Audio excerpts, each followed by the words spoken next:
किताबें हमारे जीवन के हर पहलू में हमें आगे बढ़ने की प्रेरणा देते हैं। जीवन के हर मोड़ पर हम किसी ना किसी रूप में इनसे प्रेरित होते रहते हैं।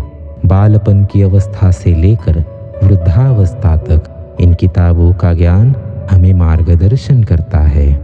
परंतु ये किताबी ज्ञान जो हमारा फायदेमंद है, कभी कभी नुकसान भी दिए जाता है। तो ये नुकसानदायक किस तरह से है हमारे लिए, आइए जानते हैं। एक रोज एक व्यक्ति किसी अनजान शहर में घूमने के लिए निकल पड़ता है।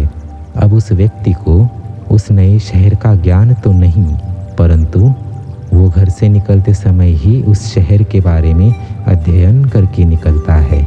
अब व्यक्ति तो काफ़ी पढ़ा लिखा है, उसे अपने किताबी ज्ञान पर विश्वास है। अब सूरज ढलने लगता है और उस व्यक्ति को शहर के समंदर किनारे जाना है। रास्ता तो पढ़कर आया है, फिर निकल पड़ता है वो अपनी मंजिल की ओर। कुछ देर बाद वो एक सुनसान सड़क पर पहुंच जाता है, जहाँ से दो सड़कें निकलती है। लेकिन जिन किताबों का वो अध्ययन करके आया है, उसने तो इसका जिक्र किया ही नहीं। फिर भी वो अपनी चतुराई से, अपने किताबी ज्ञान से कोई ना कोई अनुमान लगाकर एक सड़क चुन लेता है और उस दिशा में निकल पड़ता है। उस सुनसान रास्ते में वो फंस जाता है और एक घने जंगल में जा पहुंचता है। फिर उसे एक व्यक्ति मिलता है जो बड़ा ही गरीब और अनपढ़ है, और वो व्यक्ति उसे बताता है कि आपने ये गलत सड़क चुनी है।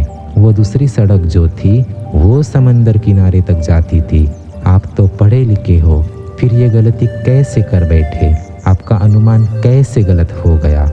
फिर वो इंसान कहता है कि यही बात मुझे एक और शख्स ने उस सड़क के किनारे कही थी कि ये वाली जो सड़क है वो समंदर किनारे जाती है, लेकिन मैंने उस व्यक्ति को अनपढ़ समझकर, गरीब समझकर उसकी बातों को टाल दिया।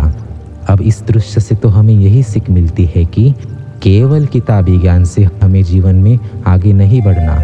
किताबी ज्ञान के साथ साथ हमें ज़रूरत है तो अनुभव की। बिना अनुभव का ये ज्ञान हमें नुकसान ही देगा।